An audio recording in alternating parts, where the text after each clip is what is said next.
एक बार फिर से आपका स्वागत है ऑनलाइन क्लासेज में। हमारे साथ रवि जी मौजूद हैं, बहुत बहुत धन्यवाद उनका। तो पिछली क्लास में हमने पढ़ा था कि उत्तल लेंस में विभिन्न स्थितियों पर रखी वस्तुओं का प्रतिबिंब हम कैसे प्राप्त करते हैं। उम्मीद है कि आपने उसको एक चार्ट पेपर पे रेडी कर लिया होगा और याद भी कर लिया होगा। अब अगली कक्षा में हम अवतल लेंस में पढ़ रहे हैं। अवतल लेंस में विभिन्न दूरियों पर रखी वस्तुओं का प्रतिबिंब कैसे प्राप्त होता है।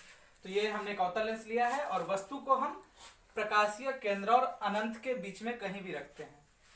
आपको पता है उत्तल लेंस में कि जब वस्तु को अनंत पे रखा जाता है तो उसका प्रतिबिंब फोकस पे प्राप्त होता है। ऐसा अवतल लेंस में भी होता है। ठीक है, तो अब हम वस्तु को यहाँ पे कहीं भी रखते हैं, वस्तु को यहाँ पे रखते हैं और आपको पता है कि किसी भी वस्तु का प्रतिबिंब बनाने के लिए हमें दो किरणों की जरूरत होती है। तो हम यहाँ से दो किरण लेते हैं। एक किरण मुख्य अक्ष के समानांतर है और ये किरण अपवर्तन के बाद गुजरती है ऐसे, और ऐसा देखने में प्रतीत होता है कि ये किरण फोकस से होकर जा रही है। दूसरी किरण जो है वो उसे हम प्रकाशीय केंद्र से होकर गुजारते हैं और जो बिना अपवर्तन के सीधे निकल जाती है, सीधे बाहर निकल जाती है। अपवर्तन के बाद दोनों किरणें जो है वो इस पॉइंट पे मिल रही हैं और यहाँ पे हमें प्रतिबिंब प्राप्त हो रहा है। तो स्टूडेंट्स, अवतल लेंस में वस्तु को हम कहीं भी रखते हैं। यहाँ पे देखिए वस्तु की स्थिति हम दर्शा रहे हैं, प्रकाशीय केंद्र और अनंत के बीच। प्रकाशीय केंद्र और अनंत के बीच हम वस्तु को कहीं भी रखते हैं, उसका प्रतिबिंब जो हमें प्राप्त होगा वो लेंस के प्रकाशीय केंद्र और फोकस के बीच में प्राप्त होगा। या इसको ऐसे कह सकते हैं कि लेंस के पीछे प्राप्त होगा। तो प्रतिबिंब कहाँ पे प्राप्त हो रहा है? लेंस के पीछे। जिस तरफ वस्तु रखी गई है उसी तरफ उसका प्रतिबिंब भी प्राप्त होता है। और ये प्रतिबिंब आपको दिख रहा होगा कि डॉटेड लाइनों से मिल रहा है, टूटी हुई रेखाओं से मिल रहा है। इसलिए ये जो प्रतिबिंब की प्रकृति होगी वो आभासी होगी। और आप जानते हैं कि आभासी प्रतिबिंब जो है वो सीधा होता है। तो इसे हम लिख सकते हैं कि आभासी और सीधा। और जो प्रतिबिंब का आकार है वो यहाँ पे दिख रहा है कि छोटा है, वस्तु से छोटा है। इसका आकार कैसा है दोस्तों? ये छोटा है। हाँ, तो फिर से एक बार इसको हम रिवाइज कर लेंगे कि अवतल लेंस में वस्तु को हम कहीं भी रखते हैं, उसका प्रतिबिंब लेंस के पीछे बनता है, आभासी बनता है, सीधा बनता है और छोटा बनता है। एक बार फिर से रिवाइज करेंगे। उत्तल लेंस में किसी वस्तु का प्रतिबिंब वास्तविक भी बनता है, काल्पनिक भी बनता है। काल्पनिक केवल एक स्थिति में बनता है, जब उत्तल लेंस के समक्ष वस्तु को प्रकाशीय केंद्र और मुख्य फोकस के बीच में रखा जाता है। किंतु अवतल लेंस में सदैव वस्तु का जो प्रतिबिंब है वो लेंस के पीछे बनता है और आभासी होता है, सीधा होता है, वस्तु से छोटा होता है। केवल एक चीज आपको याद कर लेना है, ऑब्जेक्टिव क्वेश्चन इससे कई बार पूछे जाते हैं। अब इसके बाद हम लेंस सूत्र पे चर्चा करेंगे। ठीक है, तो आप एक बार इसे देख ले, इसे देखकर नोट कर सकते हैं, इसको देखकर नोट कर ले।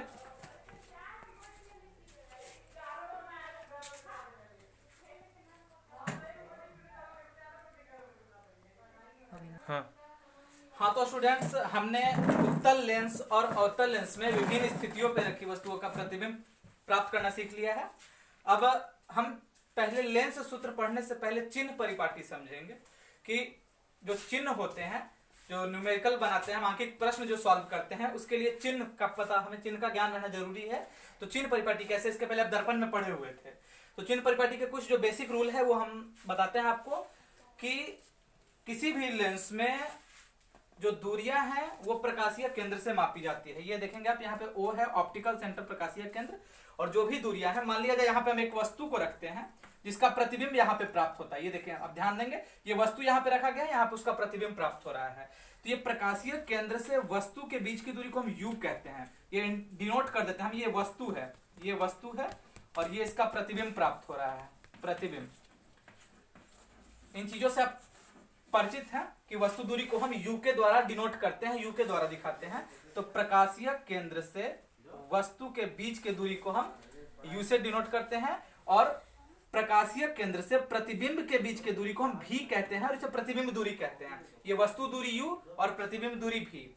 प्रकाशीय केंद्र से फोकस के बीच की दूरी को हम क्या कहते हैं? फोकस दूरी कहते हैं। इसे F से इंडिकेट किया जाता है। यहाँ पे भी आप दर्शा सकते हैं, ये कोई वस्तु रखी गई है और ये इसके प्रकाशीय केंद्र O है यहाँ पे, और प्रकाशीय केंद्र से वस्तु के बीच की दूरी को वस्तु दूरी कहेंगे और इसे U से सूचित करेंगे। यहाँ पे मान लिया जाए किसी वस्तु का प्रतिबिंब प्राप्त होता है, तो ये जो दूरी होगी ये V होगी और इसे हम प्रतिबिंब दूरी कहेंगे। और आपको पता है कि मुख्य फोकस से प्रकाशीय केंद्र के बीच की दूरी को फोकस दूरी कहा जाएगा।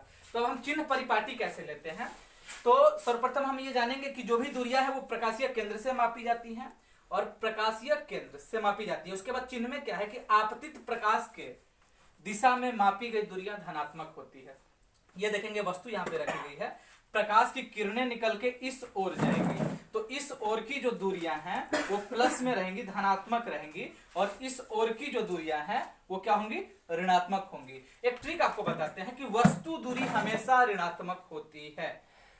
कोई भी दर्पण हो या कोई भी लेंस हो, उत्तल लेंस या अवतल लेंस, उत्तल दर्पण या अवतल दर्पण, कोई भी चीज हो तो वस्तु दूरी हमेशा ऋणात्मक होता है, यू हमेशा ऋणात्मक होता है। तो आप ऐसे भी पकड़ सकते हैं कि यू के तरफ, यू की ओर रखी गई जो दूरियां हैं, यू की ओर जो वस्तुएं रखी गई हैं वो सारा ऋणात्मक होगा और उसका अपोजिट साइड धनात्मक होगा। तो आप यहाँ पे देख लेंगे उत्तल लेंस के लिए, यहाँ पे लिखते हैं उत्तल लेंस, और उत्तल लेंस के लिए क्या होगा कि यू जो है वो सदैव निगेटिव होता है, भी पॉजिटिव भी हो सकता है और निगेटिव भी हो सकता है। कैसे पॉजिटिव कैसे निगेटिव होगा, आपको पता है कि उत्तल लेंस में वास्तविक और काल्पनिक दोनों प्रतिबिंब प्राप्त होते हैं। तो जब प्रतिबिंब वास्तविक होगा तो पॉजिटिव होगा और जब काल्पनिक होगा तो निगेटिव होगा। फोकस दूरी उत्तल लेंस में, फोकस जो है वो वस्तु अगर इस तरफ रखी गई है तो फोकस हम इस तरफ का यूज करते हैं, इसलिए ये धनात्मक दिशा में है, इसलिए जो हमेशा फोकस है उत्तल लेंस का वो क्या होता है, पॉजिटिव होता है। अब हम अगर अवतल लेंस में ये बात करें तो आपको पता है कि यू जो है सदैव ऋणात्मक होता है, तो यू यहां पे क्या होगा, पॉजिटिव होगा। भी जो है आपको पता है कि यू यहाँ पे क्या होगा, सदैव निगेटिव होता है, ऋणात्मक होता है। और प्रतिबिंब भी जो है अवतल लेंस में वो सदैव वस्तु की ओर बनता है, लेंस के पीछे बनता है, तो यहाँ पे भी क्या होगा, ये भी निगेटिव होगा, और एफ जो है क्या होगा, वो ये भी निगेटिव होगा, क्योंकि इसमें जो फोकस भी हम प्रयोग करते हैं वो इसी तरफ का प्रयोग करते हैं। तो फिर से आप ध्यान देंगे कि उत्तल लेंस में वस्तु दूरी ऋणात्मक होती है, प्रतिबिंब दूरी कभी धनात्मक होती है, कभी ऋणात्मक होती है, और फोकस दूरी धनात्मक होती है। जबकि अवतल लेंस में वस्तु दूरी ऋणात्मक, प्रतिबिंब दूरी ऋणात्मक और फोकस दूरी ऋणात्मक, यानी कि तीनों ऋणात्मक होते हैं। आप इसको देखकर नोट कर लेंगे या स्क्रीनशॉट लेके इसको कॉपी पे नोट करके इसको याद कर लेंगे।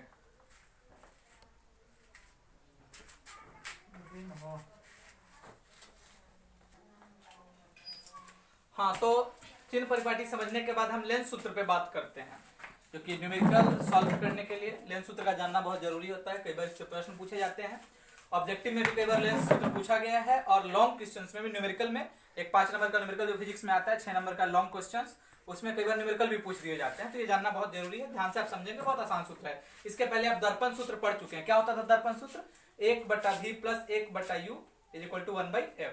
तो यहाँ पे हम लेंस सूत्र पढ़ते हैं। तो लेंस सूत्र क्या है कि किसी लेंस में प्रतिबिंब दूरी का व्युत्क्रम, ध्यान से सुनेंगे, किसी लेंस में प्रतिबिंब दूरी का व्युत्क्रम और वस्तु दूरी के व्युत्क्रम का अंतर फोकस दूरी के व्युत्क्रम के बराबर होता है। फिर से समझेंगे, किसी लेंस में, आपको पता है व्युत्क्रम कैसे करते हैं, इन्वर्स कर देते हैं, उल्टा कर देते हैं। तो किसी लेंस में प्रतिबिंब दूरी का व्युत्क्रम और वस्तु दूरी के व्युत्क्रम का अंतर, यहां पे देखेंगे 1/v - 1/u, किसी लेंस में प्रतिबिंब दूरी के व्युत्क्रम और वस्तु दूरी के व्युत्क्रम का अंतर फोकस दूरी के व्युत्क्रम के बराबर होता है।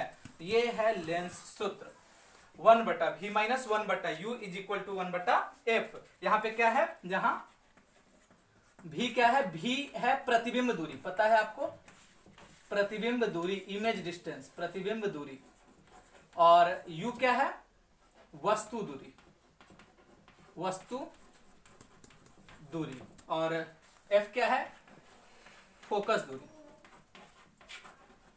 फोकस दूरी।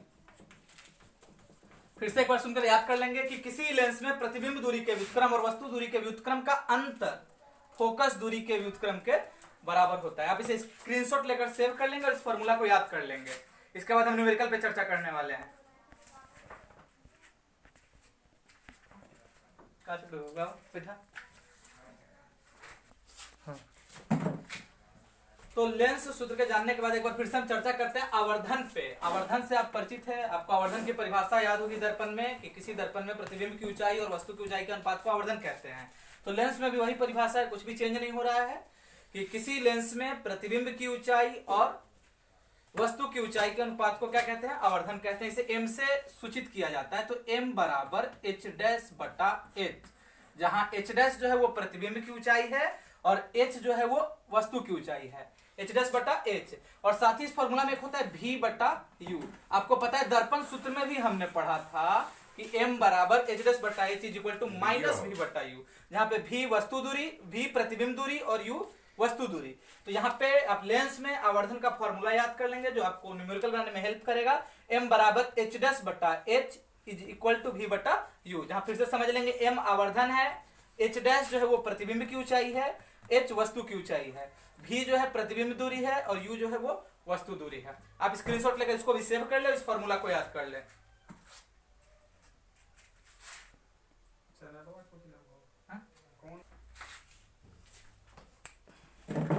तो यहाँ पे एक न्यूमेरिकल देखेंगे आप बोर्ड पे लिखा गया है, क्वेश्चन समझेंगे।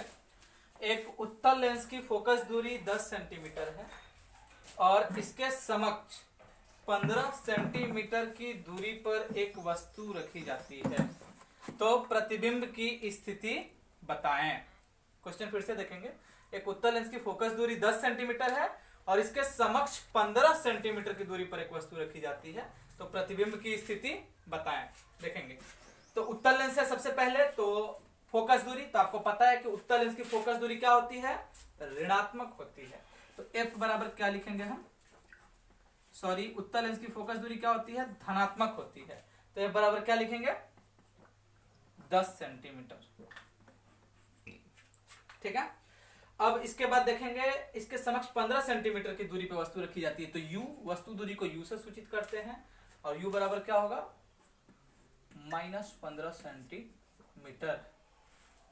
और प्रतिबिंब की स्थिति आपसे पूछ रहा है, v अननोन है, v पूछ रहा है और v आपको फाइंड करना है। तो पता है आपको लेंस सूत्र क्या होता है,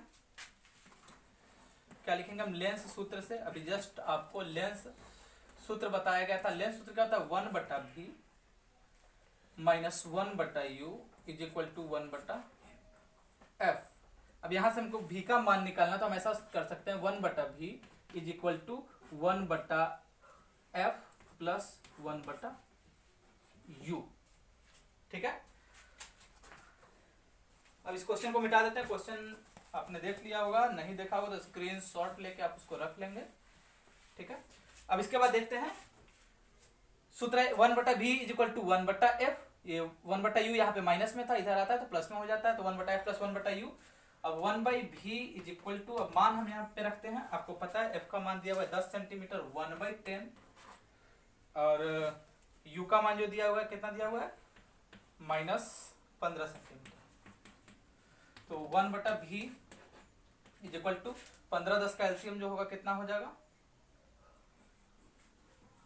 30 सेंटीमीटर। 10 3 जा, और ये माइनस का चिन्ह ऊपर ले लेते हैं,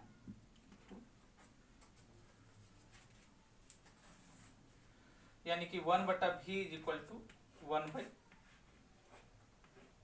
30, यानी v is equal to 30 centimetre.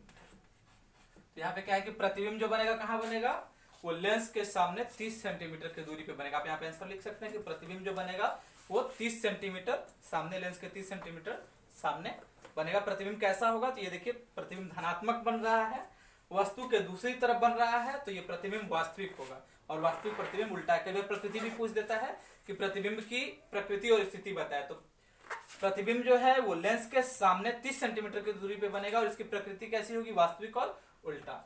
तो अब उम्मीद है कि आप इसका रिवाइज करेंगे और भारतीय भवन तथा एनसीईआरटी में जो भी क्वेश्चंस हैं लेंस सूत्र पे रिलेटेड, आवर्धन पे रिलेटेड, आप उससे बनाने का प्रयास करेंगे और कमेंट में जरूर सूचित करेंगे जो भी क्वेश्चन नंबर होगा और फिर उसका सॉल्यूशन दिया जाएगा। धन्यवाद।